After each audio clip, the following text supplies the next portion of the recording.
Bismillahirrahmanirrahim. Hati-hatilah dari musuh yang selalu mengintaimu. Hati-hatilah dari musuh yang selalu mengintaimu, syaitan. Jangan mudah minta cerai bagi perempuan dan jangan mudah menceraikan bagi laki-laki. Apa sebabnya nih? Hadis Bukhari.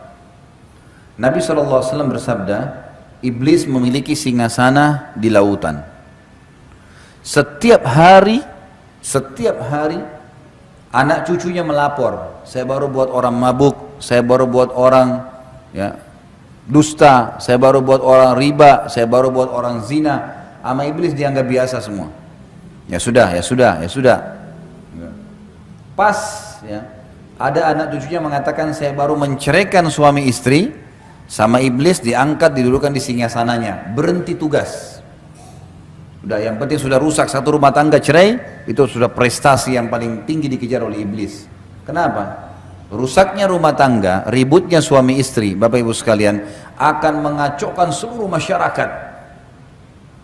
Karena kalau ribut dua orang saja suami istri, sudah cukup seluruh keluarganya juga ikut ribut. Lingkungan teman-temannya semua juga ikut ribut, pro kontra. Kalaupun terjadi cerai, anak-anaknya jadi kacau semuanya. Secara kejiwaan masih muda, masih anak-anak, semua terpukul secara kejiwaan. Mau ketemu ayahnya, ibunya nggak kasih. Mau ketemu ibunya, ayahnya nggak kasih, dan seterusnya. Jadi memang cerai itu target utama iblis. Makanya hati-hati. Kata para ulama, kalau di luar rumah ada 5 syaitan atau 10 syaitan mendampingi seorang yang beriman, mencari untuk menggodahnya, maka dalam rumah tangga ada 1000 syaitan. Kadang-kadang masalah kecil, mungkin suami bisa tersinggung hanya karena lupa dibuatin teh atau kopi, atau dicuciin bajunya oleh istrinya, atau mungkin ada yang dia minta dikerjakan di rumah, istrinya lupa, syaitan buat dia lupa. Sudah cukup untuk marah sama istrinya.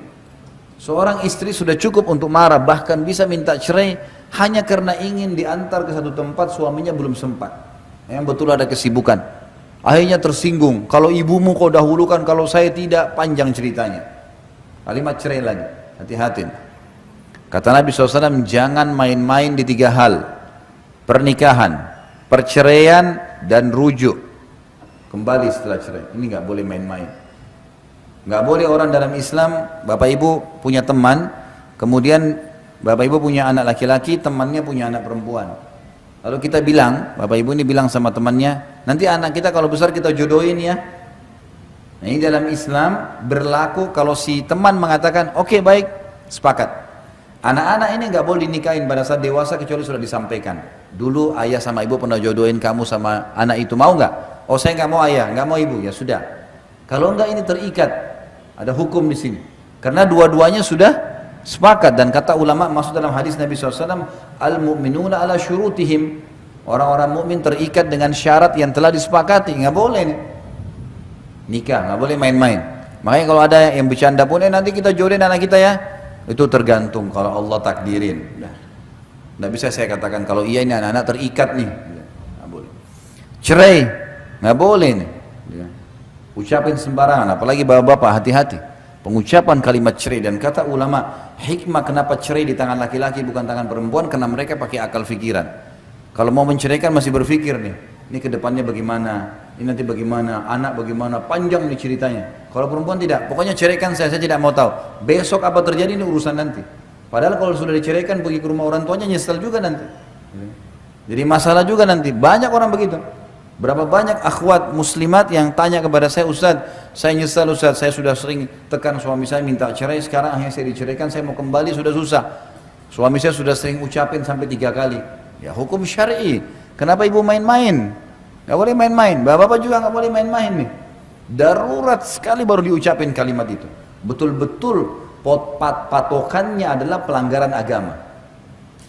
Kalau sudah pasangan kita bermaksiat kepada Allah dan kita ajak taubat nggak mau, nah ini di sini boleh kita gunakan kalimat mulia itu. Kalau tidak ada pelanggaran agama, Bapak Ibu sekalian, hanya urusan dunia, kurangnya pendapatan, masih butuh pengaturan waktu, adaptasi, tradisi keluarga, anulah ya, mudahkanlah. Urusan dunia. Bagaimana bapak-bapak tinggal 30 tahun di rumah tangga di rumah tangga orang tuanya dengan pola makan, cara berpakaian, cara ngomong, situasi keluarga ada.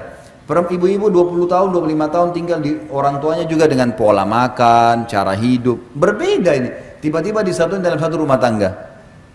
Apa mau tiba-tiba langsung hari pertama sudah cocok? Ada adaptasi. Ada adaptasi. Maka kita harus tahu masalah ini. Hati-hati, jangan main-main. Sampai kata ulama bagi bapak-bapak, kalau ada, saya pernah belajar fikih di tingkat 3 kuliah di kuliah dakwah di Madinah. Dosen saya dulu kebetulan wakil, kalau tidak salah beliau wakil hakim di pengadilan agama di Madinah. Beliau bilang, kalau ada seorang laki-laki, istrinya lagi naik di atas tangga, bercanda, dia bilang kalau kamu naik, lanjutin jalan kamu, saya ceraikan. Kalau kamu turun, saya ceraikan. Kalau si perempuan ini tidak mau diceraikan, dia harus turun dari tengah-tengah. Kena jatuh tuh tolaknya, walaupun bercanda, nggak boleh. Makanya ibu-ibu jangan sering, udah ceraikan saja saya, kita sudah nggak cocok. Akhirnya suaminya terpicu, ngucapin kalimat itu, nggak boleh. Bapak-bapak juga jangan menekan istrinya dengan selalu, kalau kau tidak mau ikut saya akan ceraikan. Kalau urusan agama boleh, ingat ya, kalau sudah urusan agama hubungan sama Allah, cerai ini boleh dipakai. Tapi kalau urusan dunia, masalah makanan, baju, warna spray, gorden, tinggal di mana, dunia, nggak ada yang dibawa ke kuburan. Mau diapain tuh rumah yang, oh ini di Menteng, hebat, oh ini cuma di Rawamangun, saudara. Kita kalau naik pesawat yang di Menteng pun jadi kecil tuh, nggak kelihatan lagi. Apa yang mau diperebutkan? Kadang-kadang juga ini hal-hal mendasar yang harus kita fahamin ya. Hati-hati, syaitan selalu mengintai. Maka syaitan kata ulama lebih senang suami istri bercerai daripada terjadi pembunuhan di luar rumah, daripada orang riba. Padahal ini dosa-dosa berat semua nih. Tapi kalau cerai ini luar biasa. Luar biasa, si suami akan sakit kepalanya. Kalau cerai istrinya akan sakit kepalanya. Hidup mereka jadi tidak tenang. Anak-anak jadi korban. Nggak ada orang cerai itu tiba-tiba bahagia. Ada. Omong kosong tuh kalau dia bilang saya bahagia, bohong, nggak bisa. Allah sudah satuin awalnya dalam kalimat akad. Kalau ada masalah-masalah yang dihadapin, selama bukan pelanggaran agama, toleransi, maafin.